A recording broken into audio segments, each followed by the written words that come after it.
Dear viewers, पिछले lecture में हमने आगाज़ किया था पाकिस्तान की तख्लीक के वक्त जो पाकिस्तान को मसाइल दरपेश थे, और उस पहली वीडियो में हमने ज़िक्र किया पाकिस्तान के जो एडमिनिस्ट्रेटिव प्रॉब्लम्स थे उनके बारे में। अब दूसरा जो हमारा लेक्चर है इसमें हम पाकिस्तान के जो पॉलिटिकल प्रॉब्लम्स थे that was faced by Pakistan and Pakistan the nation of Pakistan at the time of independence, अब हम उनका तज़किरा बड़ी तफसील के साथ करेंगे। ये वीडियो थोड़ी सी बड़ी होगी, उसके रीज़न ये है कि ये प्रॉब्लम ज़्यादा हैं और मैं चाह रहा हूँ कि इसमें जो ज़्यादातर चीज़ें जो हैं वो आपको आपके अब तक पहुँचाई जाएँ, तो इसको बड़े सब्र के साथ आपने सुनना है। ये बड़ी अहम लेक्चर है और यकीनन इस हवाले से PMS और CSS के जो क्वेश्चन पेपर्स होते हैं उन वहाँ पे भी अक्सर इस तरह के सवाल जो हैं वो आते हैं, तो लिहाजा इसको बड़ी तवज्जो के साथ सुनना है आपने। इन जो पॉलिटिकल पाकिस्तान के प्रॉब्लम है उनमें सबसे अहम मसला जो है वो तो ज़ाहिर बात है बरतानवी हुकूमत का जो उस वक्त का रवैया था, जो उसका तर्ज़ अमल था, उसकी वजह से पाकिस्तान के लिए इस नई तख्लीक शुदा रियासत के लिए बेशुमार मसाइल जो है उन्होंने जन्म लिया। हुकूमत पाकिस्तान के लिए असल ख़तरा बरतानवी और भारतीय हुकूमत का वो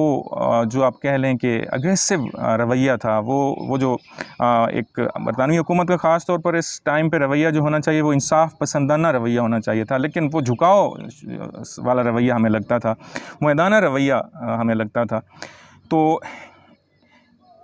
इस मुआदाना रवैये ने पाकिस्तान के लिए मसाइल जो हैं उनको जन्म दिया। जब पाकिस्तान माज़ वजूद में आया, आज़ादी हुई पाकिस्तान और हिंदुस्तान को, तो उस वक्त बरतानिया में लेबर पार्टी की हुकूमत थी, और ये जो लेबर पार्टी थी बुनियादी तौर पर तकसीम के असूल के ही ख़िलाफ़ थी। इनका ये चाहते तो थे, ज़ाहिर बात है दूसरी जंग अज़ीम जो है उसके बाद बरतानवी मईशत इस काबिल ही नहीं रही थी कि वो हिंदुस्तान को कंट्रोल कर सके, और वो चाहते थे कि हमने एक अज़ीम हिंदुस्तान जो है उसको इस्टेब्लिश किया। और ये बात यकीनन सही भी है कि अंग्रेज़ों से पहले हिंदुस्तान पे किसी भी सरबराह ने, चाहे वो हिंदू हो या चाहे वो मुसलमान हो, मुग़ल्स हों, अज़ीम मुग़ल्स हों, किसी ने भी इस तरह पूरे हिंदुस्तान पर हुकूमत नहीं की। मुख्तलिफ़ हिस्सों पर मैक्सिमम मेजॉरिटी एरियाज़ पर की है, लेकिन ये जितने हिस्से पे हिंदुस्तान पे अंग्रेज़ों ने हुकूमत की और इसको यूनाइट किया है पूरे हिंदुस्तान को, ये ज़ाहिर बात है उन्हीं की सलाहियत थी और उन्हीं ने इसको इसमें कामयाबी भी हासिल की। तो अब वो ये चाहते थे कि जिस तरह इसको हमने एक अज़ीम मुल्क बनाया है, छोटे छोटे टुकड़े जो मुख्तलिफ़ रियासतों में बटे हुए थे उनको एक हिंदुस्तान की शनाख्त दी है, तो हम जब जाएँ यहाँ से तो ये हिंदुस्तान उसी तरह मौजूद रहे और ये कॉमनवेल्थ का हिस्सा हो, और यकीनन हमारे लिए उनके लिए ये बहस मुसर्रत होती बात। और इसीलिए बरतानवी लेबर पार्टी इसके ख़िलाफ़ थी कि वो तकसीम का प्रोसेस जो है वो करे। लेकिन बहरहाल हिंदुस्तान के मुसलमान जो हैं वो कभी भी हिंदुस्तान की जो यूनिटी है उसको कबूल करने के लिए तैयार नहीं थे, और आखिरी दम तक कोशिशें होती रहीं, लेकिन हिंदुस्तान के मुसलमान इस बात पे डटे रहे कि हमें पाकिस्तान हर सूरत में चाहिए, और वो मुस्लिम मेजॉरिटी एरियाज़ जहाँ पे मुसलमान अक्सरियत में वो पाकिस्तान बने। और फिर अल्टीमेटली हिंदुस्तान से अंग्रेज़ों को जब जाना पड़ा तो उन्होंने हिंदुस्तान को तकसीम किया। तो ज़हनी तौर पर वो हिंदुस्तान की तकसीम के लिए तैयार नहीं थे।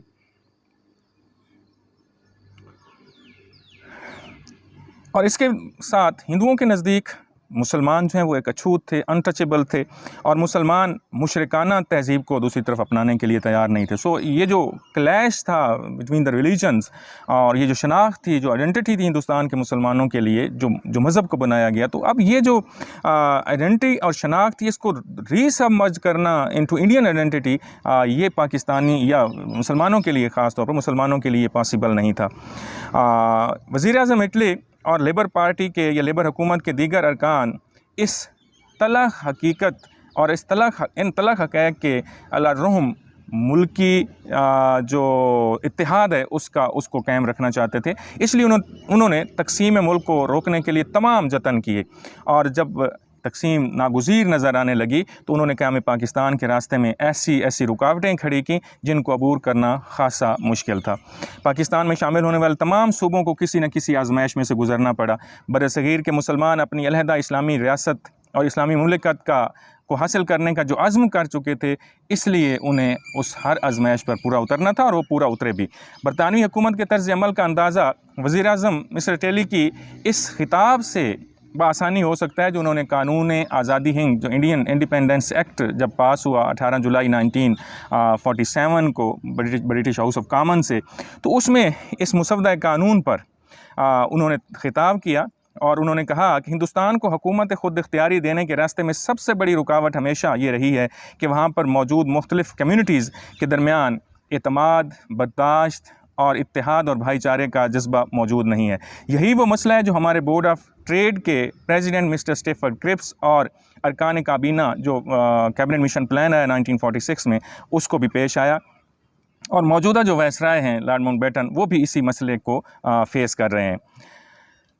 इन सब की ख्वाहिश और कोशिश ये थी कि हिंदुस्तान का इत्तेहाद कायम रखा जाए, हिंदुस्तान को मुत्तहिद रखा जाए, हिंदुस्तान को मुकम्मल खुद मुख्तार हुकूमत दे दी जाए और अक़लियतों का तहफ़्फ़ुज़ दिया जाए। और इनमें से हर किसी को उम्मीद थी कि तकसीम का कदम किए बगैर कोई हल तलाश कर लिया जाएगा। मुझे मालूम है, लॉर्ड एटली कहते हैं कि मुझे मालूम है कि हिंदुस्तान की अक़वाम बहुत सारे अफराद अब भी इस शिद्दत से इस बात की ख्वाहिश रखते हैं कि, लेकिन ये बात काबिल अमल नज़र नहीं आती। हमें और हिंदुस्तानी सियासतदानों को वाहिद मुतबादिल रास्ता तकसीम कबूल करना पड़ा है। मुझे बहुत ज़्यादा उम्मीद है कि ये अलहदगी देर पा साबित नहीं होगी। अब यहाँ से आप देखें, इसी तरह आप इंडियन नेशनल कांग्रेस की जो रेजोल्यूशन है मार्च 1947 की दहली रेजोल्यूशन, उसको भी अगर आप पढ़ेंगे तो उसकी भी वर्डिंग सेम यही है कि जनाब हम इस तकसीम के प्रोसेस को कबूल तो कर रहे हैं, लेकिन इस उम्मीद के साथ कि ये जो हमारे दोस्त जो मुसलमान पाकिस्तान बनाने के लिए अलहदगी और हिंदुस्तान की तकसीम कर रहे हैं, तो अल्टीमेटली एक दिन इन्हें अपनी गलती का एहसास हो जाएगा और ये दोबारा इंडियन यूनियन का हिस्सा बनेंगे, अखंड भारत का हिस्सा बनेंगे। और यही बात ये लॉर्ड एटली जो हैं ये भी कह रहे हैं कि जनाब हम ना चाहते हुए इस तकसीम के अमल को, इस तकसीम के प्रोसेस से गुज़र रहे हैं और उम्मीद यही है कि ये अलहदगी जो है ये देर पा साबित नहीं होगी। और दोनों नौ आबादियात, दोनों डोमिनियंस जो हैं जो हम कैम कर रहे हैं, वक्त गुजरने के साथ साथ दोबारा इकट्ठी हो जाएंगी और एक ही प्लेटफार्म पे, यानी वही अखंड भारत की बात वो भी कर रहा है खुफिया अल्फाज में, और दौलत मुश्तरका जो है उसका ये एक अजीम रुकन बन जाएगी। यही ख्वाहिश असल में उनकी थी कि हिंदुस्तान को हम आज़ाद करें यूनाइटेड इंडिया की सूरत में और एक अजीम ताकत की सूरत में ब्रिटिश कॉमनवेल्थ का हिस्सा बने। और ब्रिटिश कॉमनवेल्थ जो है यकीनन वो एक सिंबॉलिक बॉडी है, गो कि अब हम उसको एक कह लें कि इंटरनेशनल ऑर्गेनाइजेशन भी कहते हैं, लेकिन बहरहाल वो एक सिंबॉलिक, जहाँ पे ताज जो वहाँ बरतानिया का जो किंग या क्वीन होती है वो उसको सुपरवाइज़ करती है और वो तमाम नौ आबादियात जो कभी बरतानिया के ज़ेर कब्ज़ा रहीं, उनके हुक्मरान वहाँ पे उसके सामने बैठते हैं और वो बरतानिया का, अजीम बरतानिया का वो दौर जिसमें कभी बरतानिया की सरज़मीन पर सूरज गरूब नहीं होता था, उसकी याददाश्त जब अपने ज़हनों में लाते हैं और अपनी अज़मत जो है उसको उजागर करते हैं। और यही ख्वाहिश उनकी यहाँ पे भी थी कि हिंदुस्तान भी एक यूनाइटेड इंडिया की सूरत में, जिसको हमने बड़ी तौगो-दौ के बाद हिस्ट्री में, तारीख़ में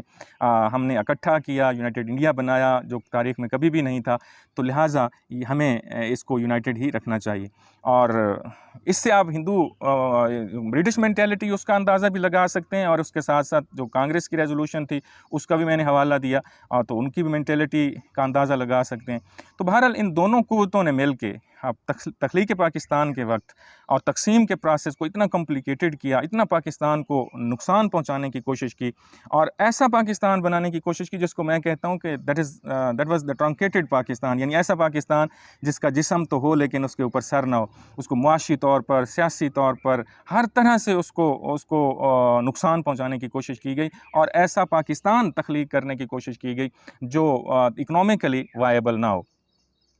फिर इसके साथ दूसरा जो अहम मसला था वो लॉर्ड माउंटबेटन की अपनी जो अना थी, वो भी एक प्रॉब्लम थी पाकिस्तान के लिए, चूँकि लॉर्ड माउंटबेटन जो हैं उनकी ख्वाहिश ये थी, जब उनसे कहा गया, मैं अगर थोड़ा सा तारीख़ को दोहराऊँ तो आपको नज़र आएगा कि जब 3 जून प्लान आया, 3 जून प्लान जो है इसमें हिंदुस्तान की तकसीम या यहाँ से ट्रांसफ़र ऑफ पावर का जो टाइम फ्रेमवर्क है वो जून 1948 दिया गया था।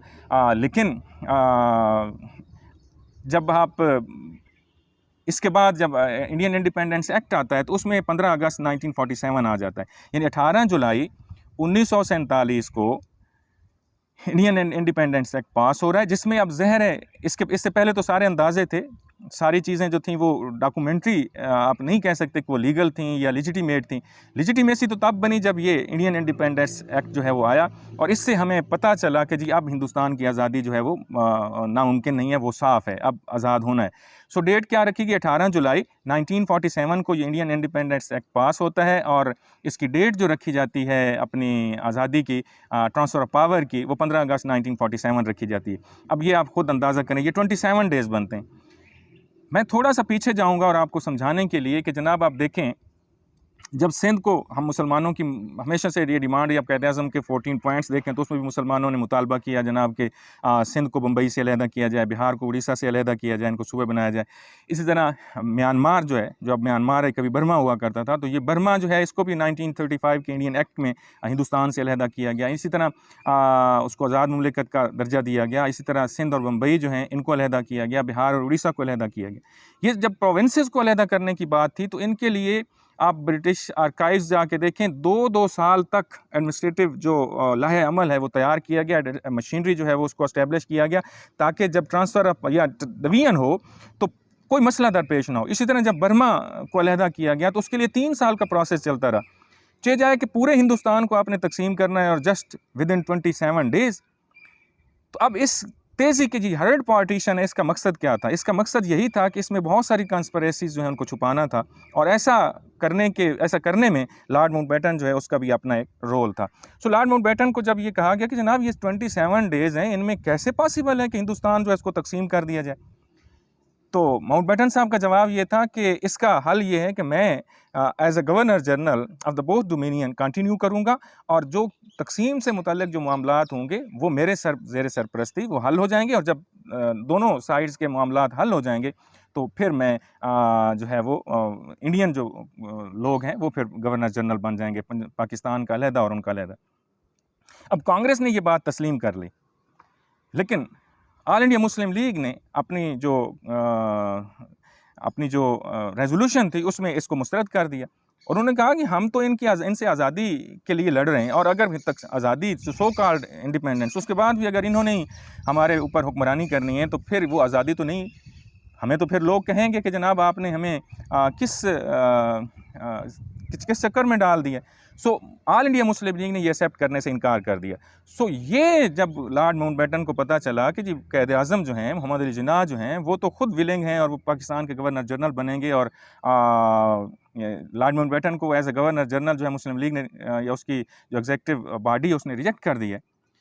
तो अब उसने उसके बाद अब इसको अपनी अना का मसला बनाया, और उसने हर उस जगह पे जहाँ पे पाकिस्तान को नुकसान पहुँचता था या पहुँच सकता था उसने उसमें सपोर्ट किया। उसमें आप देखें ख़ुसूसी तौर पर कश्मीर के मामले में देख लें, रियासतों के इलाक़ के मामले में देख लें, इसी तरह जो एसेट्स की तकसीम थी उसके मामले में देख लें, हैदराबाद दक्कन का मामला देख लें, तकसीम से जो मसाइल है पंजाब की ख़ास तौर पर तकसीम जो है इसको अगर आप इन डिटेल स्टडी करें तो जो रेड क्लिफ अवार्ड में चेंजेस की गई उसको देखें तो उसमें भी पीछे आपको लॉर्ड माउंटबेटन जो है बैठा नज़र आता है। तो ये बहुत सारे मसाइल जो हैं इसकी अना की वजह से भी पाकिस्तान जो है उसको उनकी कीमत अदा करना पड़ी। असासों की हमें करोड़ों की मद में जो है वो असासों की कीमत जो है वो अदा करना पड़ी। तकसीम के बाद ज़ाहिर बात है जो मसाइल हमें दरपेश हुए उन मसाइल में जो ज़्यादातर मसाइल थे वो ब्रिटिश गवर्नमेंट के और ख़ासूसी तौर पर मैं कहूँगा कि लॉर्ड माउंटबेटन की जो अना है उसकी वजह से पाकिस्तान को फेस करने पड़े। हिंदुस्तान का जो अग्रेसिव रवैया था पाकिस्तान के हवाले से वो भी एक रीज़न थी, वो भी एक बहुत बड़ा मसला था। पाकिस्तान के बेशतर मसाइल फितरी नहीं थे, यानी ये नहीं है कि ये कुदरती तौर पर पाकिस्तान को मिले, that was created by the Lord Mountbatten और even by the Indian government. और उसमें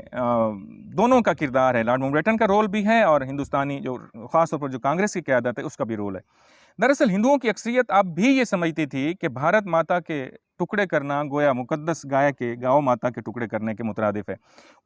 इस तरह के नज़रियात को पैदा करने में ख़ुद महात्मा गांधी जैसी जो शख्सियात हैं उन्होंने बड़ा रोल प्ले किया। और वो जब मुसलमान जो हैं तकसीम हिंद की बात करते थे तो वो गांधी जी वो हमेशा यही कहते थे कि ये तो गौ माता जो हमारी है जिसकी वो पूजा करते हैं ये तो उसको तकसीम करने के मुतरादिफ है, और हमारे लिए पॉसिबल नहीं है कि हम हिंदुस्तान की तकसीम जो है उसको कबूल कर लें। That is impossible for Indian Hindus to accept the reality of the division of India. So वो इसके लिए बिल्कुल तैयार नहीं थे।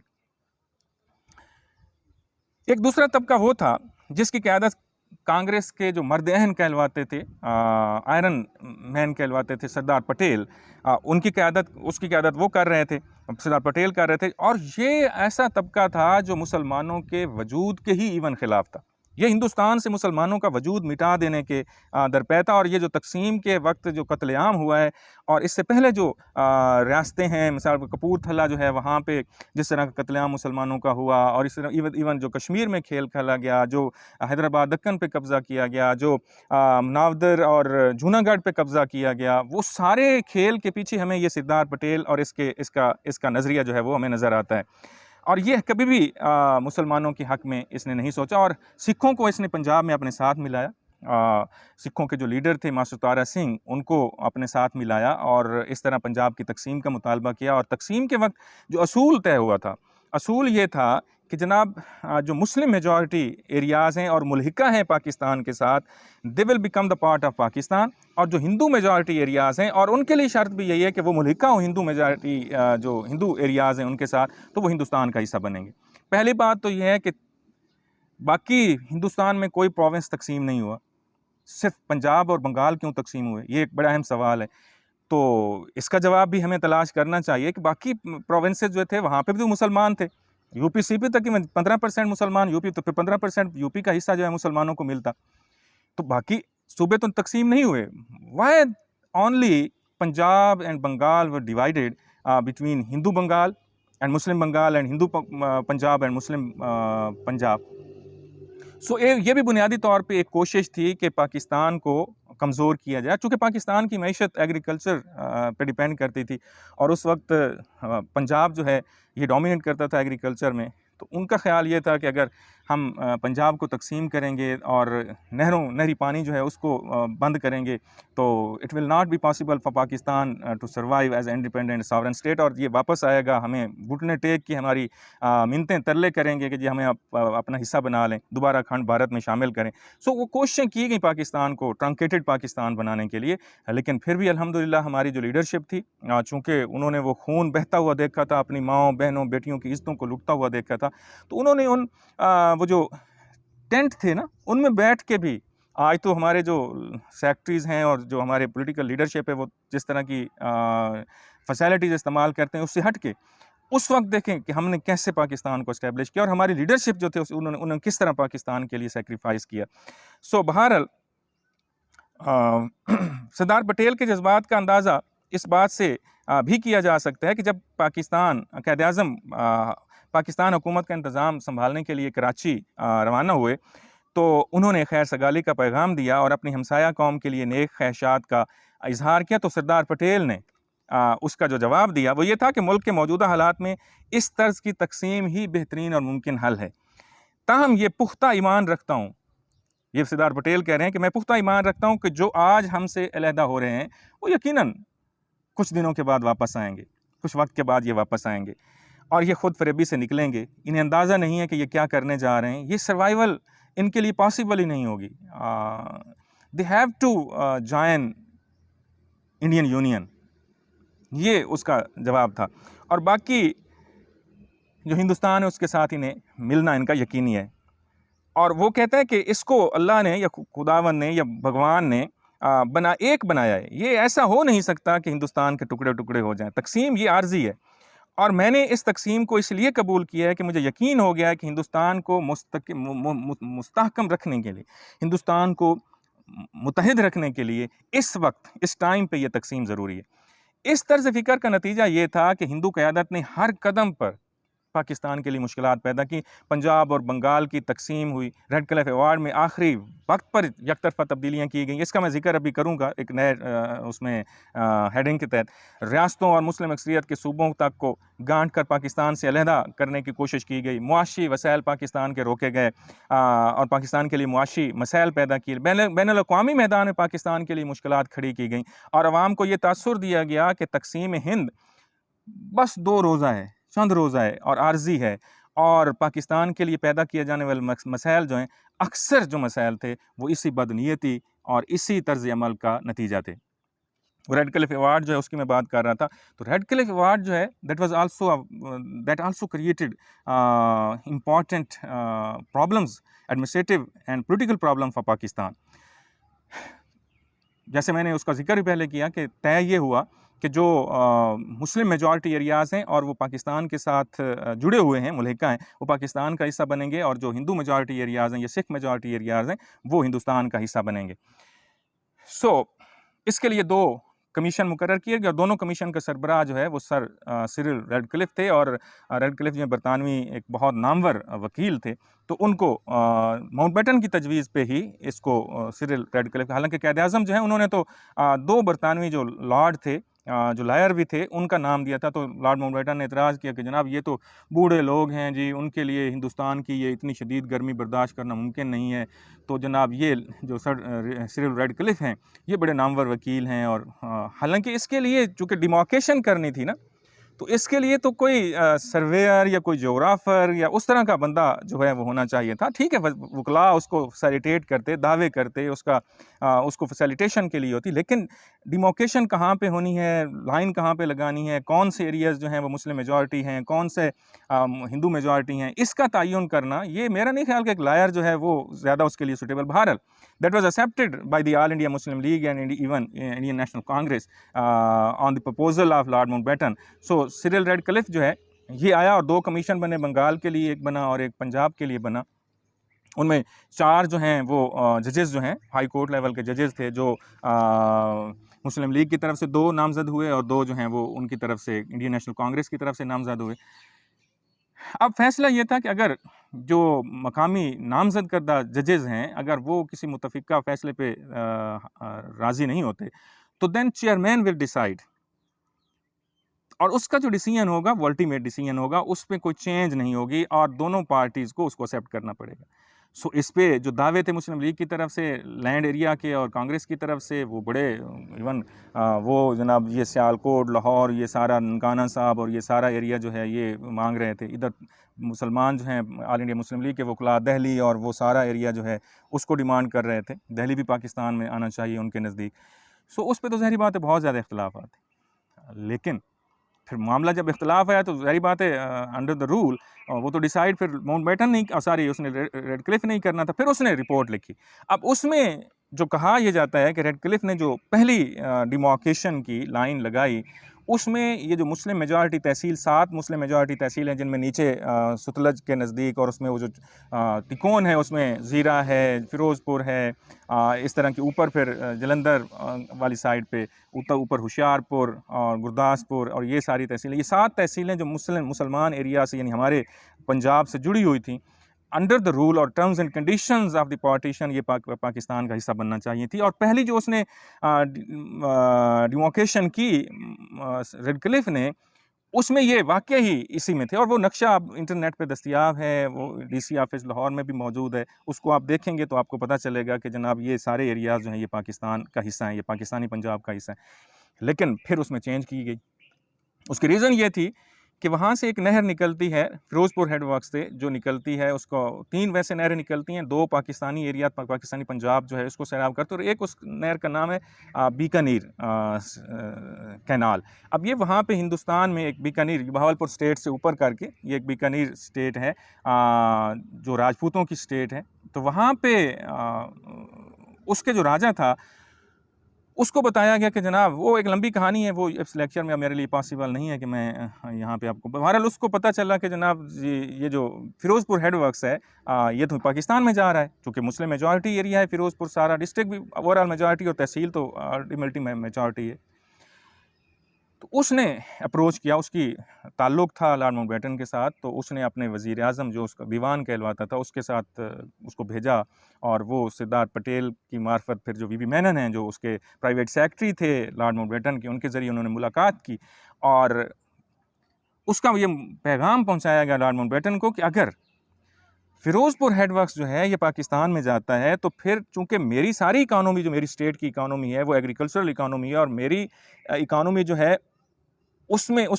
जो रोल है सबसे ज़्यादा वो उस नहर का है, बीकानी कैनाल का। तो अगर हिंदुस्तान के पास वो नहीं जाता, हेड वर्क जो है वो पाकिस्तान के पास चला जाता, तो वो इसका मतलब ये हो गया कि उस नहर का जो बंद करने का और जो खोलने का इख्तियार है वो पाकिस्तान के पास चला जाएगा। So it will not possible for me कि मैं ऐसी सिचुएशन में फिर पाकिस्तान से इल्हाक ना करूँ, तो मैं फिर पाकिस्तान से इल्हाक कर लेता हूँ। हाँ, इसका एक हल है कि फ़िरोज़पुर हेड वर्क्स जो है उसको आप चेंज करें। सो फिर जनाब उसमें लॉर्ड माउंटबेटन ने अपना रोल प्ले किया, और फिर दोबारा डिमार्केशन हुई, और उसमें ये सात दोनों फिर हेडवर्क, ऊपर माधोपुर जो रावी पे है उसको भी, और नीचे फ़िरोज़पुर हेडवर्क्स, इन दोनों को काट के हिंदुस्तान में जो मुस्लिम मेजॉरिटी इलाकों में मौजूद हैं, और 1941 की जो सेंसस है उसको बेस बनाया गया था पार्टीशन के दौर में, और उसके मुताबिक वो एब्सोल्यूट मेजॉरिटी है मुसलमानों की, लेकिन उनको काट के उधर दिया गया। तो उससे जो वहाँ पे मसाइल, अब देखिए ना, जो यूपी और सीपी में मुसलमान थे उन्हें तो पता था कि हम मेजॉरिटी नहीं है, और सो उन्होंने अर्ली डिसाइड कर लिया, अपनी जायदादें आराम से बेचीं, और जिन्होंने आना था पाकिस्तान की सरजमीन पे वो आ गए। ये बेचारे जो लोग थे, ये 7 तहसीलों के ख़ास तौर पर लोग, ये इन्हें चूँकि पता था हम मेजॉरिटी में हैं, तो ये तो कहते रहे कि हम पाकिस्तान का हिस्सा हैं, सो हमें माइग्रेट करने की ज़रूरत ही नहीं। और फिर उसको जो अवार्ड है उसको 10 तारीख को अनाउंस होना था, इस रेड क्लिफ अवार्ड जो इसको 10 तारीख को अनाउंस होना था, पार्टीशन से 3-4 दिन पहले, 5 दिन पहले, लेकिन ये नहीं हुआ। ये 17 अगस्त को हुआ है, यानी पार्टीशन के कंप्लीट होने के बाद। तो वो बेचारे अगर 10 को हो जाता तो पार्टीशन ट्रांसफर ऑफ पावर तो 15 को होनी थी, वो माइग्रेट कर जाते आसानी से, लेकिन अब चूंकि कॉन्स्पिरेसी थी, इसको छुपाना था, अचानक ये डिसीजन आना था, तो इस वास्ते जब जनाब वो अपने घरों में बैठे थे तो अचानक जनाब ऐलान हो गया कि ये हिस्से जो हैं ये तो पाकिस्तान में शामिल नहीं है। तो फिर वो सिखों ने और वहाँ पे जत्थों ने और बाकायदा प्लानिंग के साथ उन बेचारों के साथ जो किया, और सबसे ज़्यादा नुकसान इन 7 तहसीलों के लोगों के साथ जो पार्टीशन के टाइम पे हुआ, और उनका जो कत्लेआम हुआ, इज़्ज़तें पामाल की गई, जिस तरह वो अपनी जानें बचा के यहाँ पे कंपल्सी की हालत में पाकिस्तान पहुँचे, ये सबसे ज़्यादा मुतासरीन ये लोग थे। सो इनके फिर आने की वजह से जो पाकिस्तान को मुहाजिरीन का एक सैलाब आया, ये एक अलहदा मसला पाकिस्तान के लिए बन गया। उस वक्त एक नौज़ायदा मुमलिकत, जिसके पास अभी अपना दारुल हुकूमत नहीं है, जिसके पास पैसा नहीं है, जिसके पास अपनी बका के लिए ऑफिसेज नहीं है, जिसके पास एडमिनिस्ट्रेटिव सिस्टम चलाने के लिए कोई चीज़ मौजूद नहीं है, how was it possible for a state, a new emerging state, to accommodate more than 70 lakh people, innocent people, और वो लूटे पुटे उनको कैसे? अब ये तो पाकिस्तानी कौम जो है उसका आज़्म था कि उन्होंने उनको अपने घरों में पनाह दी, वहाँ पे कैंप्स रखे गए, लोगों ने अपने घरों से, हुकूमत के पास तो कुछ नहीं था, जो लुटे पुटे वो काफिले आए लाहौर से, इस्लामाबाद, जहाँ जहाँ पे कैंप थे, लोग जनाब घरों से खाने पका पका के उनके लिए लेके उनकी खिदमत करते रहे। बेलौस लोगों ने वहाँ पे जाकर खिदमत की, और उससे उनकी सर्वाइवल जो है वो पॉसिबल हो।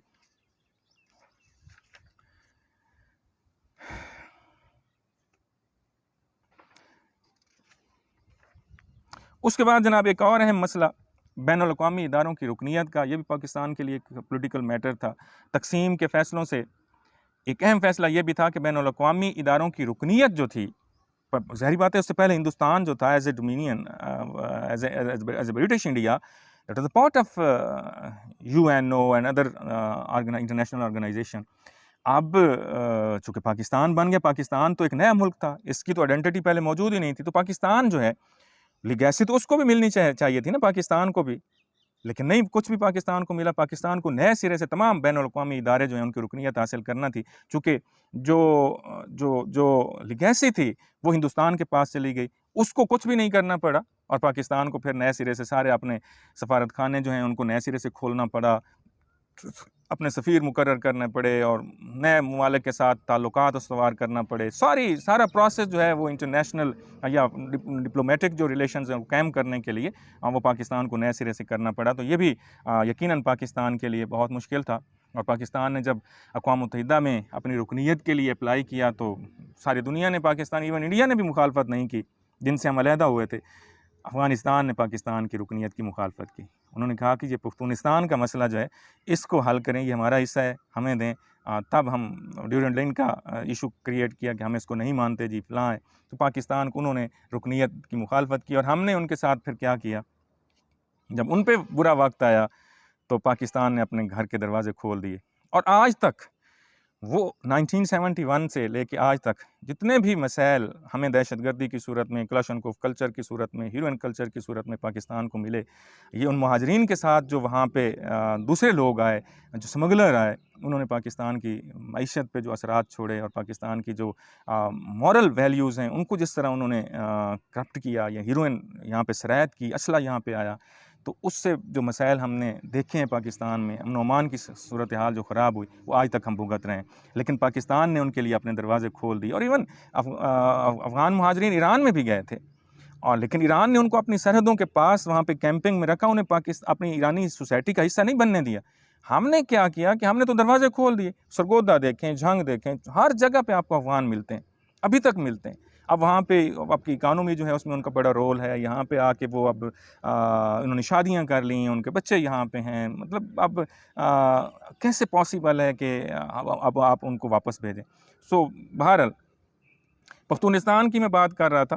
तो पाकिस्तान के क़याम के बाद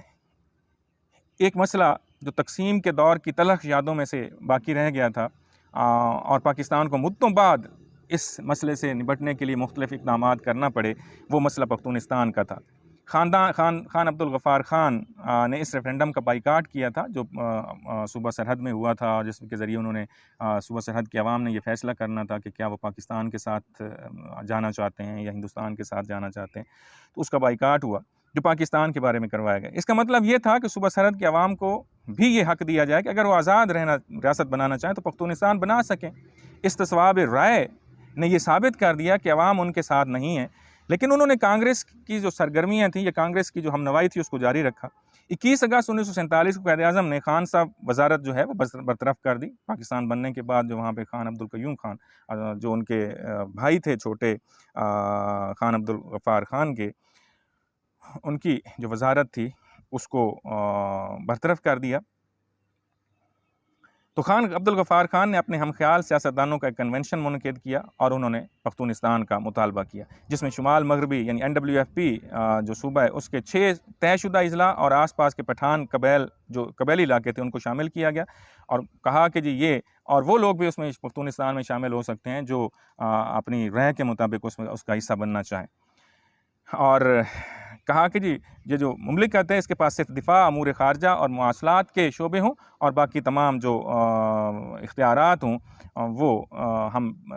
उसके पास पख्तूनिस्तान के पास हो, और हम ये डोमिनियन के लिए यानी पाकिस्तान जो डोमिनियन है उसके साथ हम मुज़ाकरात के ज़रिए ये मामला तय करने की कोशिश करेंगे। जलसे के आखिर में खान अब्दुल गफ़ार खान ने ऐलान किया कि पख्तूनिस्तान के क़याम के लिए ज़िंदगी भर जदोजहद करता रहूँगा। मैं 1930 में जिन असूलों पर कारबंद था आज भी इन पर अमल पैरा हूँ, और इसलिए मेरा रास्ता कतई साफ़ है। मैं इस रास्ते से नहीं हटूँगा, ख़ास दुनिया में तन्हा ही क्यों न रह जाऊँ। क़ायद-ए-आज़म और पाकिस्तान हुकूमत को इस बहुत बड़े सियासी मसले से निपटना था जिसकी हैसियत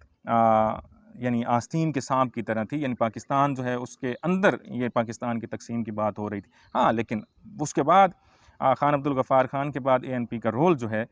जो उनकी जमात थी उसने फिर इंतहाई पॉजिटिव रोल भी प्ले किया है। गो कि वो बाज़ औक़ात मसाइल जो हैं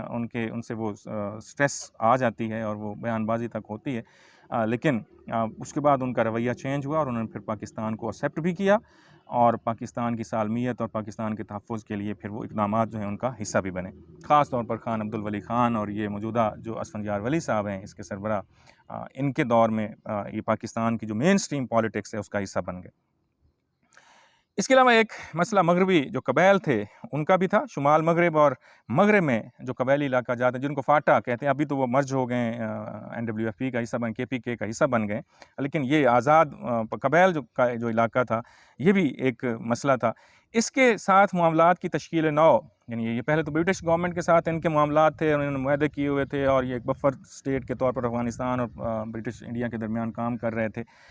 लेकिन अब जब नई हुकूमत आ गई तो नई हुकूमत ने, क़ायद-ए-आज़म ने बड़ी फ़हम फ़रासत के साथ इनके साथ उन तमाम मुआहदों को कंटिन्यू रखा और इनको पाकिस्तान, बल्कि यहाँ पे इस साइड पे जो पाकिस्तान की जो मगरबी सरहद है या शुमाल मगरबी सरहद है, इस पे जितने भी पाकिस्तान की फ़ोर्सेस थी उनको भी हटा लिया और कहा कि जी पाकिस्तान के तहफ़्फ़ुज़ की जो ज़मानत हैं ये कबाइल, उन पर सारी ज़िम्मेदारी डाली और उन्होंने भी दिलो जान से फिर पाकिस्तान को अपना मुल्क तस्लीम कर लिया और वो पाकिस्तान की सियासत का भी हिस्सा बने। और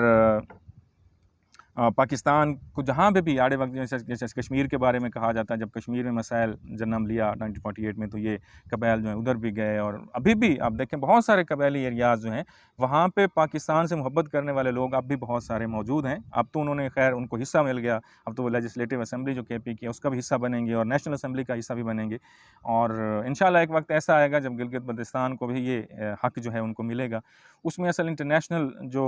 कम्युनिटी और पाकिस्तान का जो कॉन्स्टिट्यूशन है वो असल में आ जाता है। जब हमारा जो इशू है गिलगित बल्तिस्तान के हवाले से, चूँकि गिलगित बल्तिस्तान जो है उसको